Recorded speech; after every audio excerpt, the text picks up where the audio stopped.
Bueno, vamos a dar comienzo a la clase de eritropoiesis. La eritropoiesis humana, es un proceso multiestadio, es dinámico, complejo, altamente regulado, mediante el cual se van a generar los eritrocitos o hematíes o glóbulos rojos, necesarios principalmente para el transporte de oxígeno de los pulmones a los tejidos. En adultos tiene lugar fundamentalmente en la médula ósea, en lo que se le llama nicho o isla eritroblástico. Allí estos precursores eritroides van a proliferar, se van a diferenciar y finalmente al madurar con la enucleación de estas células saldrán a la periferia, o sea, la circulación sanguínea como glóbulos, como reticulocitos para luego madurar finalmente al glóbulo rojo. En este primer esquema vemos que los estadios iniciales de las células precursoras, de la célula madre hematopoyética,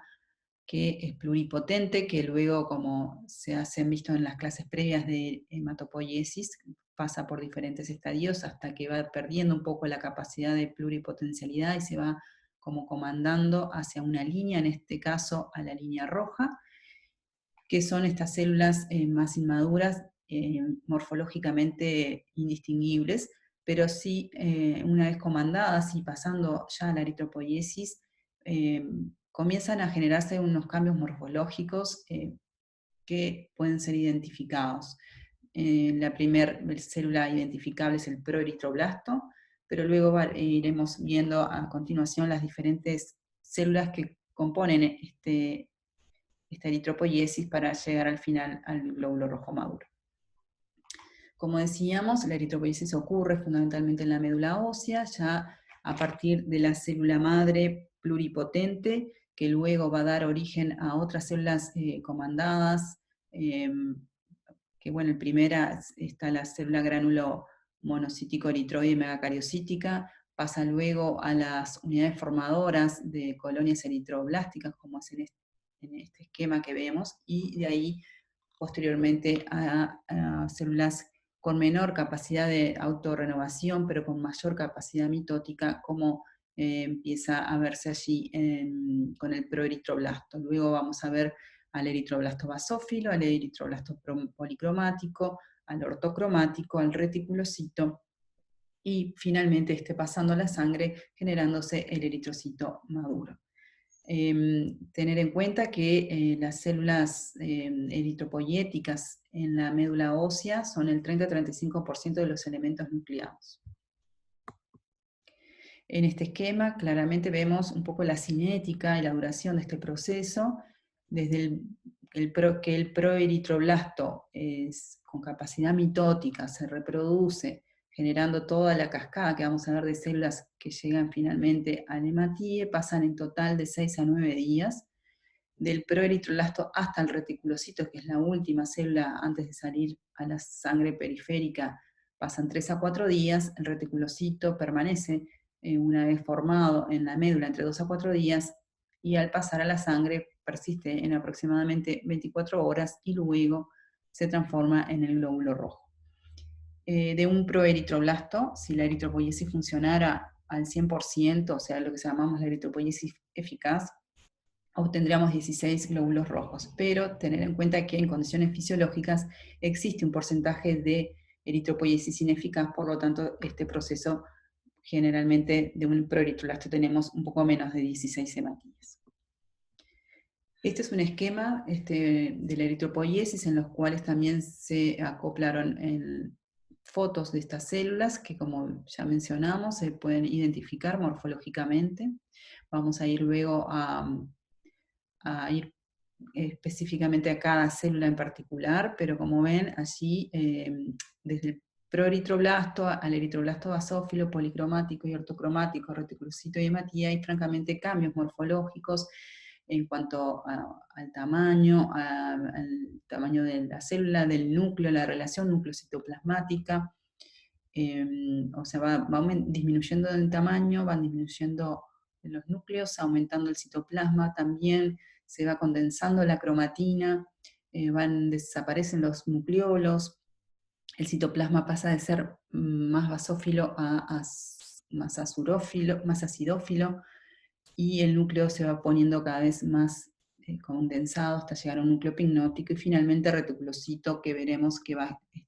generarse una trama filamentosa en su citoplasma, que le da como una trama reticular, de ahí su nombre, para luego formarse el hematía. Entonces se genera el glóbulo rojo. A partir de todo este proceso vemos claramente en este esquema que, bueno, las células van disminuyendo en tamaño, y los cambios en cuanto a la morfología, a la compactación de la cromatina, el tamaño del núcleo, la cantidad de citoplasma, etcétera, etcétera, como veníamos mencionando. Este otro esquema también es interesante de ver más o menos el proceso de duración de cada célula en cuanto a su maduración o diferenciación, aproximadamente de un poco menos de un día, el proeritroblasto pasando a ser el eritroblasto basófilo, después más o menos en un día se transforma en policromatófilo, luego un poquito más el eritroblasto ortocromático, hasta que finalmente expulsa su núcleo y pasa a ser el reticulocito, que, como habíamos mencionado, demora aproximadamente 3 días hasta que pasa a la sangre y se transforma en el glóbulo rojo, que dura en sangre periférica 120 días. En el esquema, en la gráfica, vemos ahí que, como mencionábamos, la capacidad mitótica está desde el proretroblasto, pero luego va a ir disminuyendo, con disminución de la RNA a la medida que fue aumentando la hemoglobina, que esta glicoproteína es fundamental en este proceso.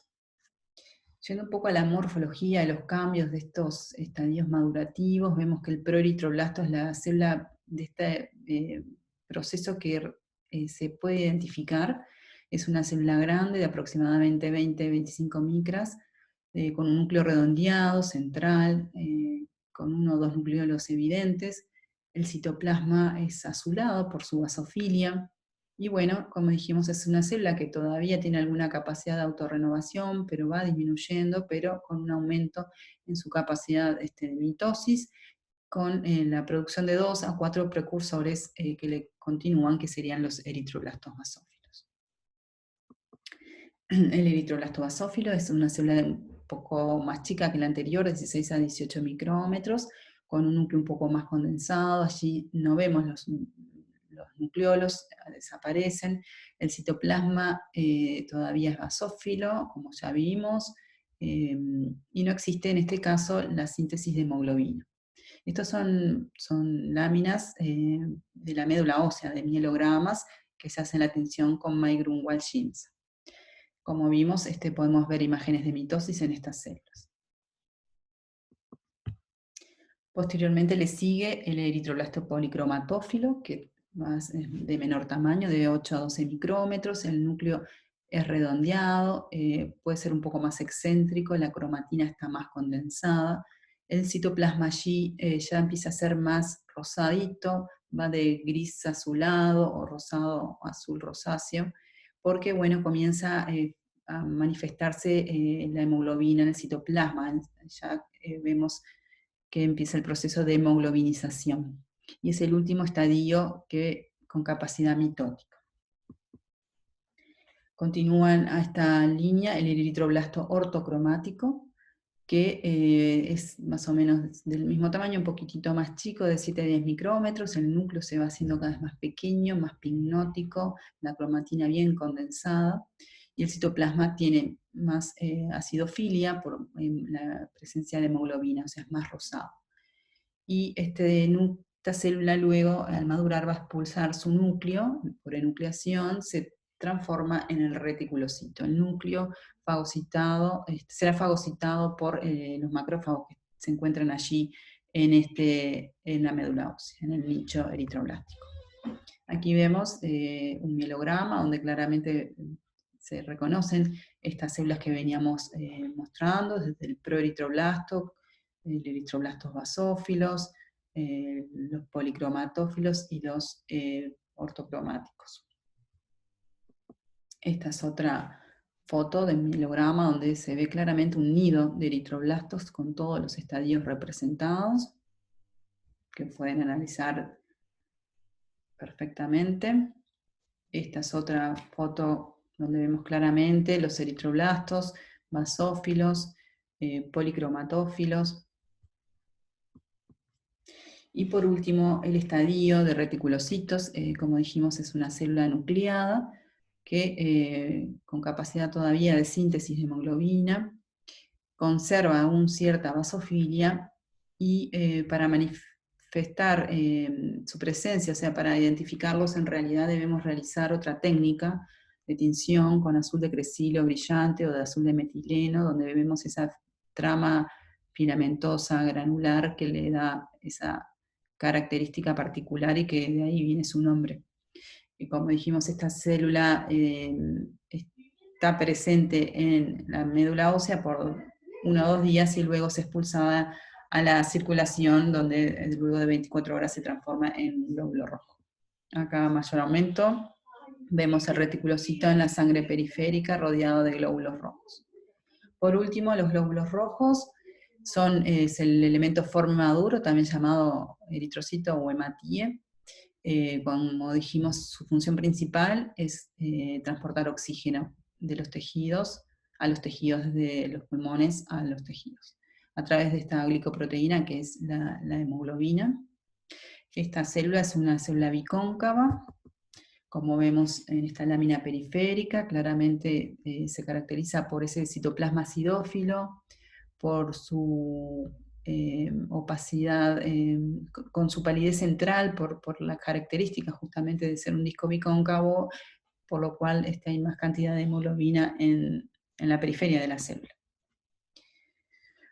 Otra cuestión muy importante de la eritropoiesis es tener en cuenta en la regulación de este proceso. Como vemos en este esquema, tenemos desde la célula madre de la stem cell hematopoiética, que pasan a las células progenitoras que ya con una cierta líneas de tratamiento para llegar al final a las que son comandadas a la línea roja. De ahí, como mencionábamos previamente, está primero la BFU, que es como la unidad formadora, como el primer brote de eritroblastos, que son estimulados por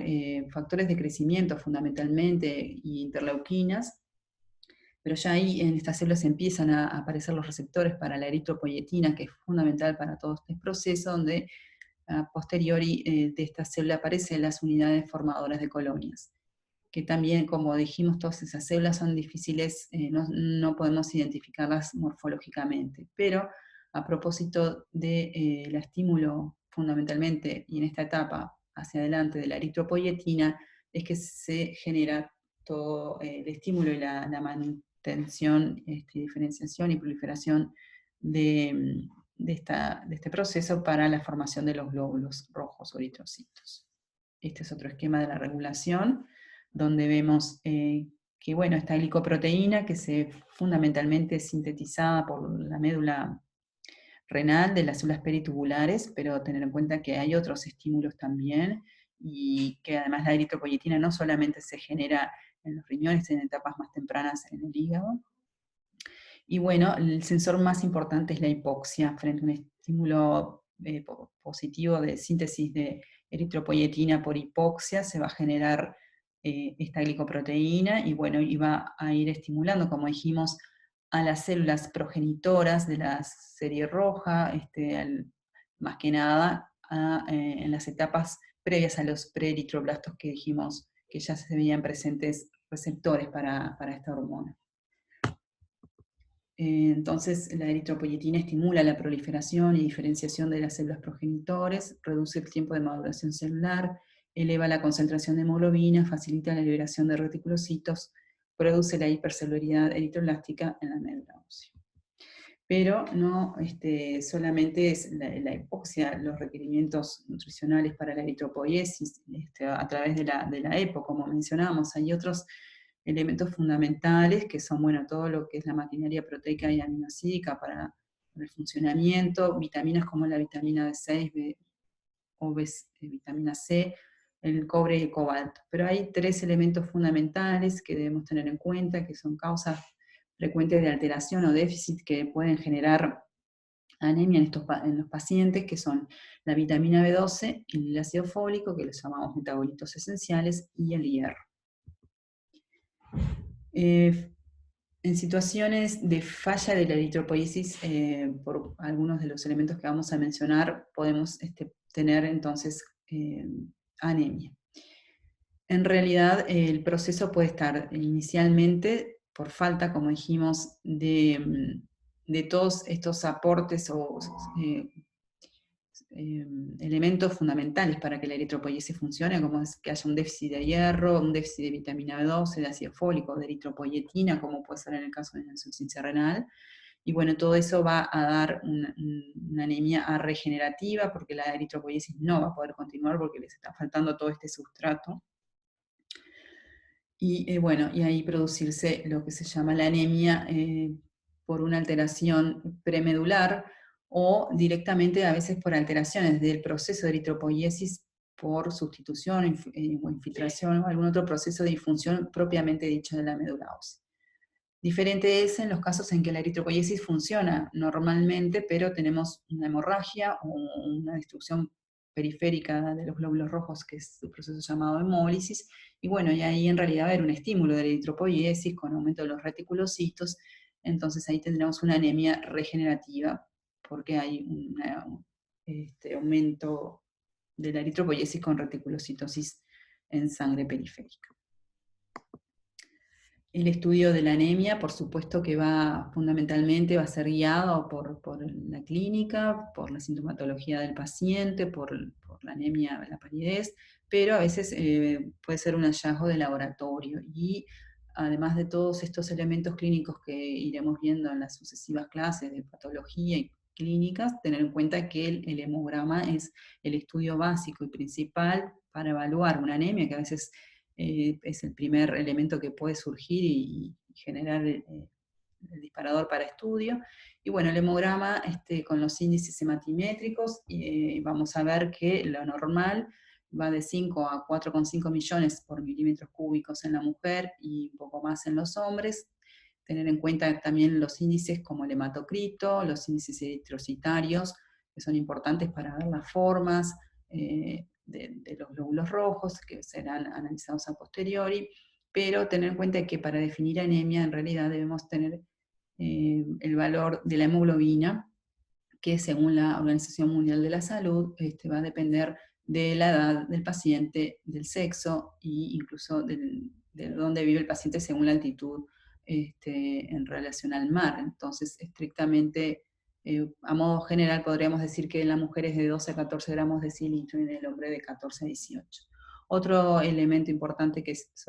solemos pedir en vistas de un estudio frente a una anemia sería el índice reticulocitario o el porcentaje de reticulocitos en sangre periférica para ver si hay reticulocitosis o hay una reticulopenia. Eso debemos tenerlo en cuenta porque luego de realizar la lámina periférica deberíamos, además de la atención habitual, solicitar una reticulocitosis por técnicas, como ya mencionamos, como azul de metil. Bueno, decir también que lo importante de este proceso no es solamente las células, todas estas células están inmersas en una matriz de regulación que hay, porque bueno, sabemos que la regulación está además mediada por interacciones entre células y hay estímulos extrínsecos de factores solubles, como dijimos, además de la EPO, de los factores de crecimiento, interleuquinas, etcétera. Y qué bueno que además que hay macrófagos en toda esta matriz, que son muy importantes para regular toda esta hematopoiesis, porque tienen que ir fagocitando glóbulos rojos viejos o núcleos que están allí.